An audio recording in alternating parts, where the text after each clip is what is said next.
l'oracle Keeper d'Alexandre Musruck. J'en ai parlé plusieurs fois dans d'autres vidéos. Vous savez bien que moi, j'adore le Petit Lenormand. C'est vraiment le jeu que je préfère le plus. Il passe avant tous les autres parce que j'ai commencé avec le Petit Lenormand à l'âge de 8 ans. Donc, j'ai une affinité avec assez importante.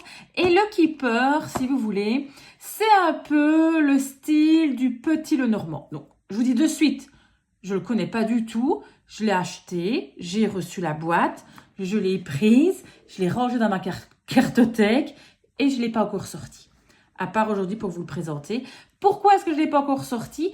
Parce que je sais que je vais devoir l'étudier, m'attarder dessus. Voilà, c'est pas un oracle classique où on fonctionne vraiment beaucoup avec l'intuition. Je pense qu'il y a vraiment des règles comme le Petit Lenormand, surtout avec les personnages, dans le sens qu'ils regardent et tout ça, que le Keeper, il y a beaucoup de personnages et le sens du regard est important. Donc voilà, mais je vais très bientôt m'y attarder, c'est sûr à 100%. Donc on va lire l'arrière de la boîte. Alors, découvrez une version inédite du Keeper classique de la divination. Le célèbre cartomancien Alexandre Musruck reprend la version allemande traditionnelle du 19e siècle, tout en y apportant une petite touche de moderne et résolument Frenchy. Il adapte ainsi les interprétations symboliques du Keeper au public français en s'inspirant entre autres de l'oracle Lenormand.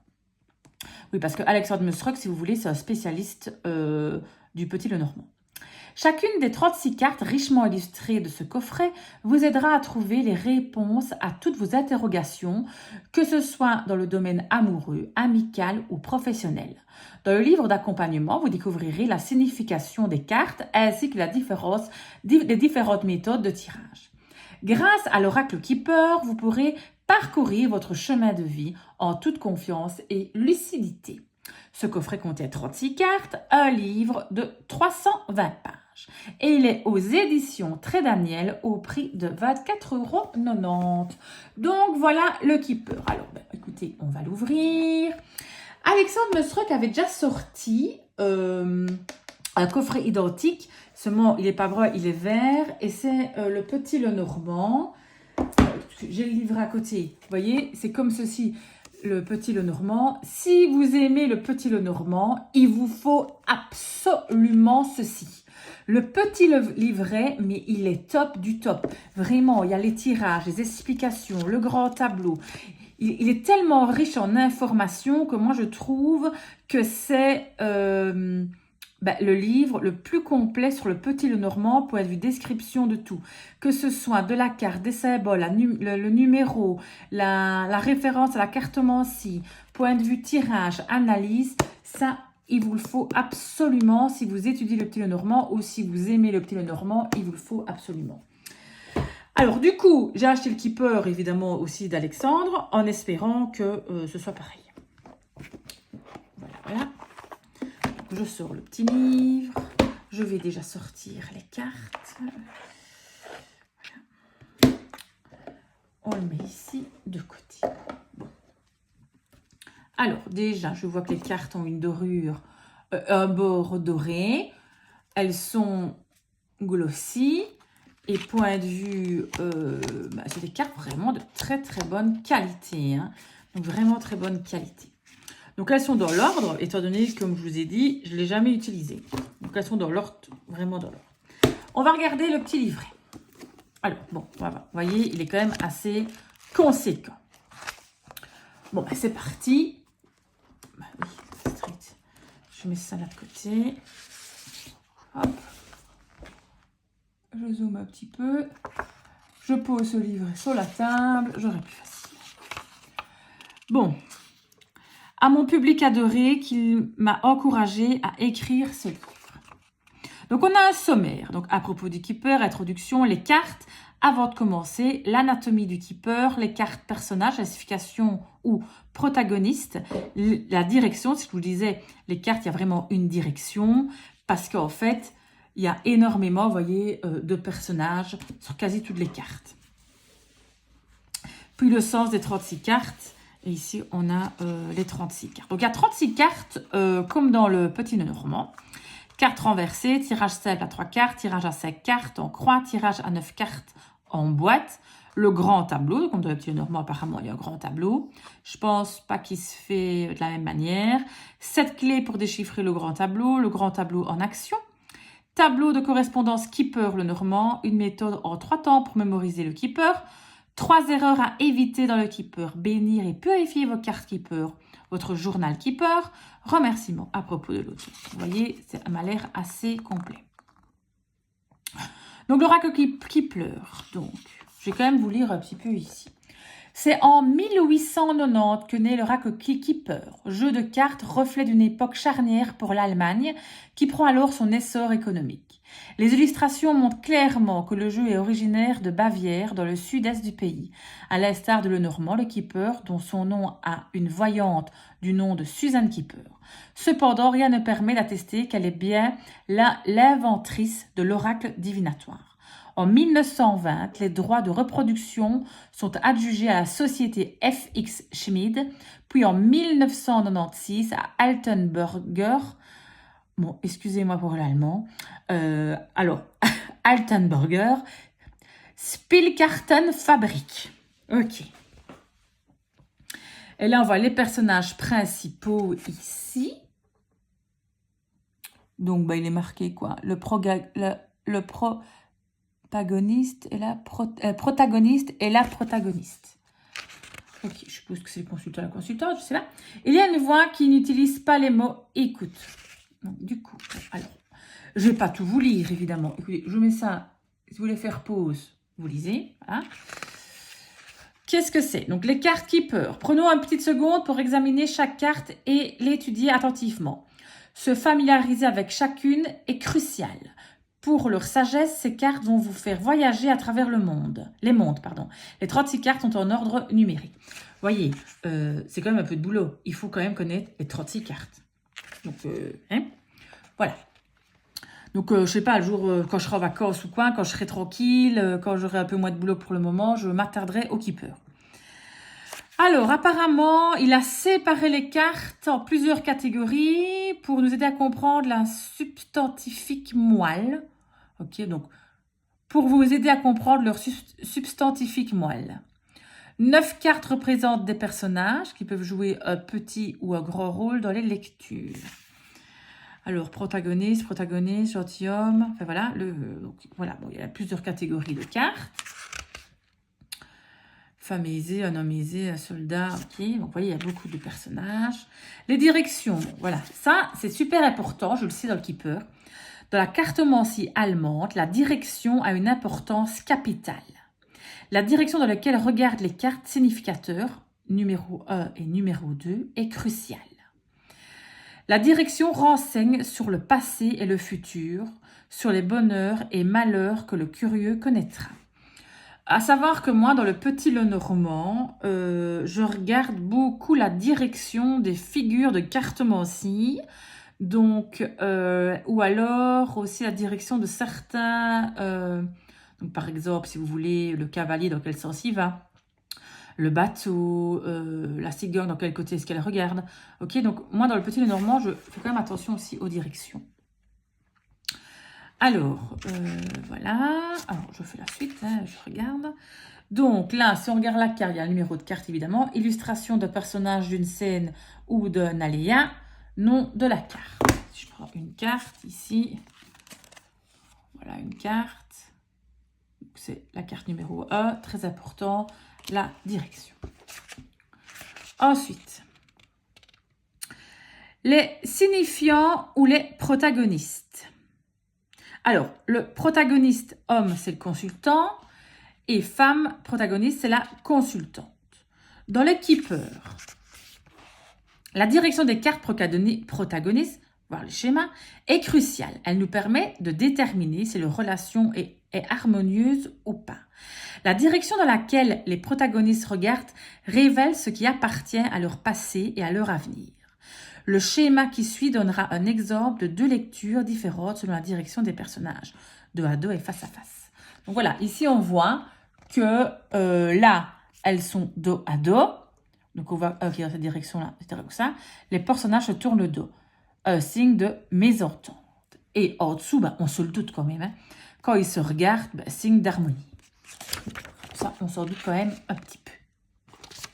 Alors, du coup, je pense que ben, ici, les cartes, oui, bon, il y a une direction par rapport à la carte. Quand le personnage regarde à gauche, quand le personnage regarde à droite. Donc, quand le personnage regarde à gauche, donc de ce côté-là, c'est l'avenir, ce à quoi on s'attend, ce qui va arriver. Là, le passé, ce qu'on laisse derrière, ce qui s'est passé. En dessous, ce que l'on sait, ce que l'on a accompli, ce qu'on maîtrise. Et au-dessus, ce qui les préoccupe, ce qui les ignore, ce qu'ils comptent à l'instant.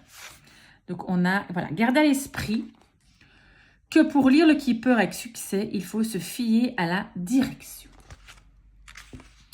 Du coup, le sens des 36 cartes. Donc ici, on va arriver dans le chapitre qui va expliquer les 36 cartes. Donc chaque carte propose les éléments suivants. Mots-clés, sens de la carte, mantra, influence, direction, réponse rapide, thème, combinaison. Ok? Alors, du coup, ben, voilà. Par exemple, ici, sur la première carte, ben, on a chaque fois l'explication. Puis aussi, lorsque les cartes suivantes apparaissent à la gauche de la carte numéro 1, donc on a toutes les cartes. Donc ça, c'est à la gauche. À la droite, donc vous voyez, c'est quand même... Alexandre, elle fait quand même des trucs super complets. Au-dessus, en dessous, donc on a toutes les 36 cartes, enfin 35 du coup. Alors là, après, on a chaque fois ben, toutes les cartes comme ceci. Alors, je vais voir un peu avec les autres cartes. Alors après, ici, ben voilà. Donc du coup, maintenant, on arrive à la carte numéro 3, qui n'est pas la carte de la consultante. La consultante, c'est le mariage. Donc là, on a ben, évidemment l'explication de la carte et les combinaisons avec les autres cartes. Donc voilà. Donc ici, on a vraiment une explication complète. Voilà, voilà. Alors, on va passer toutes les cartes. Donc, on arrive à la suite. Attendez, hein. On est toujours dans les combinaisons. Oui, carte de la 3, 24. Donc, ça prend vraiment une grosse... Ah ben, j'avais mis ça là. Ça prend vraiment une grosse partie du bouquin. Voilà. Alors, attendez, je vérifie que je suis bien à la fin. La 36e, oui. Voilà. Donc, ici, on arrive... j'ai fait tomber quelque chose à terre. On arrive aux 36 cartes. Aux cartes renversées. Donc, les cartes renversées... Moi, personnellement, je ne lis pas les cartes renversées, que ce soit dans le Petit Lenormand, dans le Tarot. Dans le Keeper, je ne sais pas. Voyons voir. Personnellement, je ne lis jamais les cartes renversées dans le système Keeper. Bon, ben voilà, ok, parfait. Tirage simple à 3 cartes. Alors, on voit qu'il explique le tirage à 3 cartes.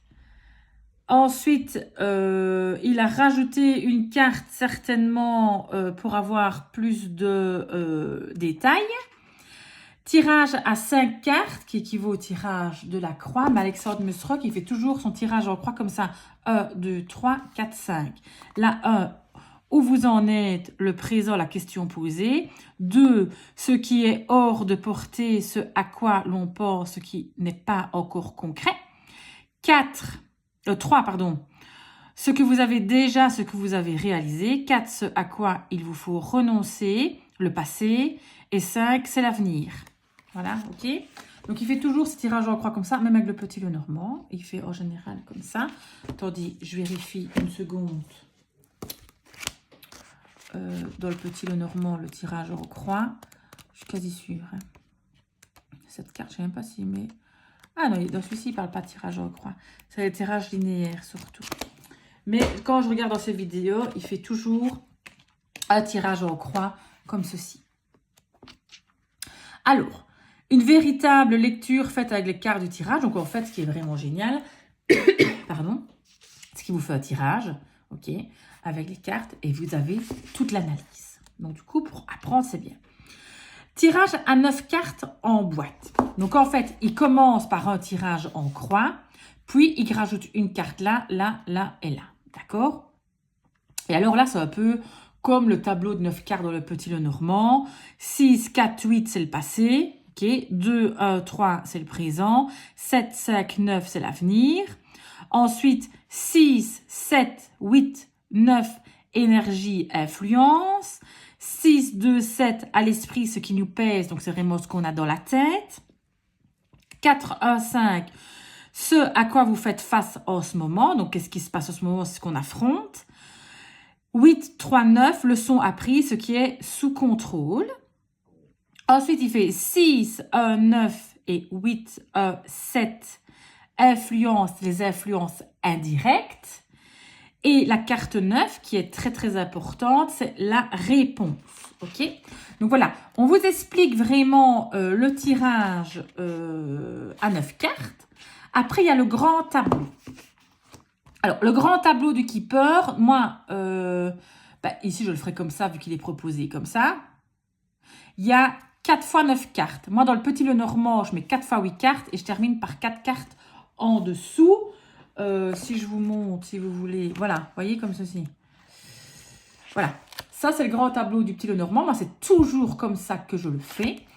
Dans le keeper, apparemment, on peut le faire comme ça aussi dans le Petit Lenormand. Il y en a beaucoup qui le font aussi comme ça. C'est 4 fois 9 cartes. Moi, pourquoi j'aime bien avoir les 4 cartes en dessous? Parce que c'est au cas où je pose une question. Pour moi, la réponse, elle est dans les 4 cartes en dessous. Alors, tous les chemins mènent au grand tableau. Donc, alors, je présume qu'il va expliquer le grand tableau. Voilà, dans les tirages après. 7 clés pour déchiffrer le grand tableau. Donc, vous voyez, il explique vraiment le grand tableau, comment est-ce qu'on le commence. Donc, les 3 premières cartes, c'est un peu comme dans le Petit Lenormand. Donc, ces 3 cartes amorcent la lecture et donnent le ton et le thème de la lecture. Donc, dans le grand tableau du Petit Lenormand, c'est pareil. Moi, je regarde surtout la première. Ensuite, clé numéro 2, à quelle place se trouve le significateur? Donc, qu'est-ce qu'on cherche? Comme dans le Petit Lenormand, on cherche le significateur. Donc, c'est-à-dire ici le protagoniste ou la protagoniste, c'est-à-dire le consultant ou la consultante.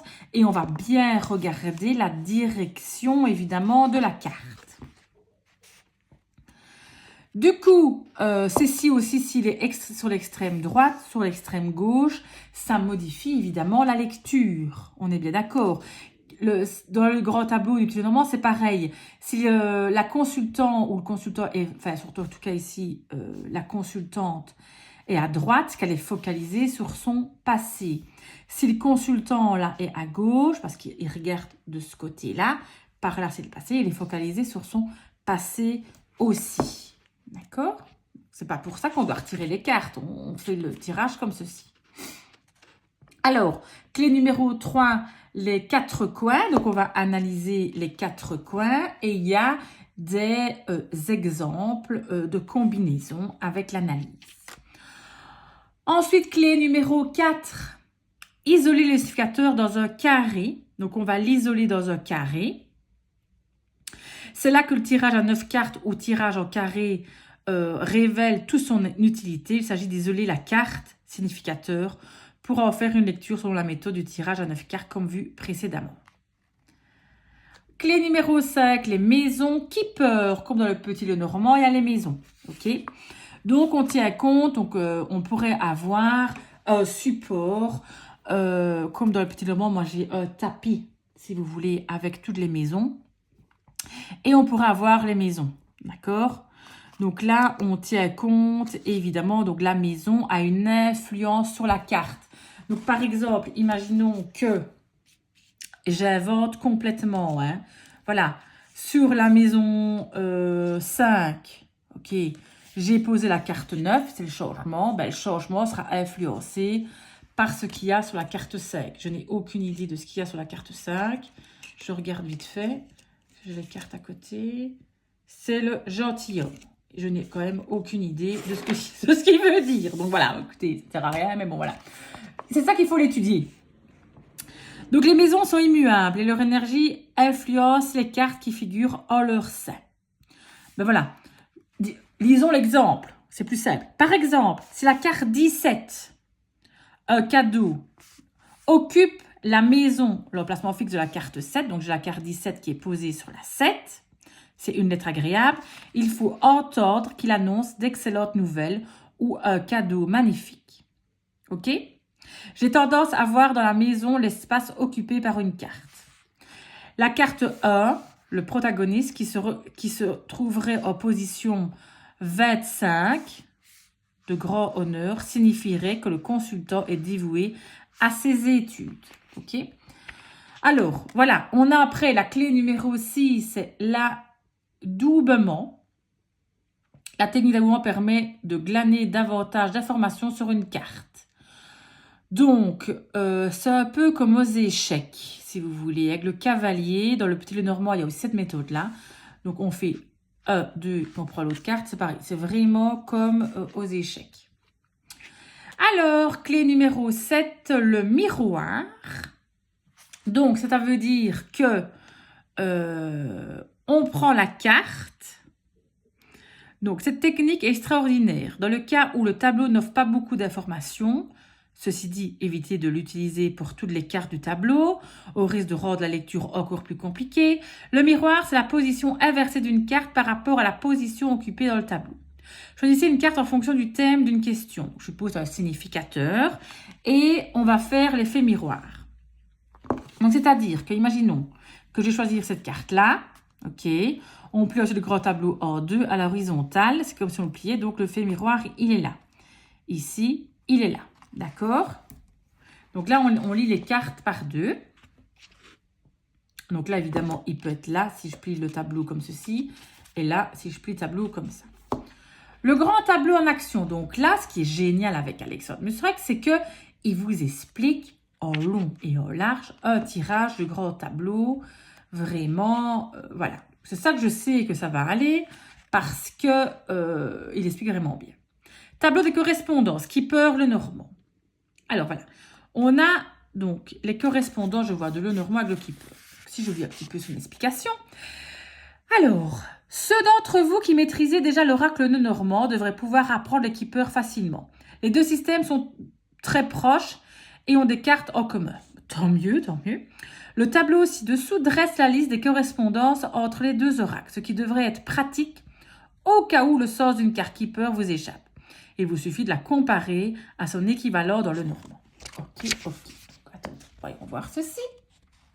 Donc, là, c'est toutes les cartes Lenormand. Si je prends par exemple une de mes cartes préférées dans le petit Lenormand, qui est la clé. Alors, la clé ici. Ça correspondrait dans le Kipper à 26 Dame Fortune, 36 Espoir Océan. Donc voilà. Donc si on prend par exemple la carte de l'arbre, c'est dans le Kipper la 31 Brève Maladie. Ben oui, parce que l'arbre, on sait que c'est la sortie dans le petit Lenormand.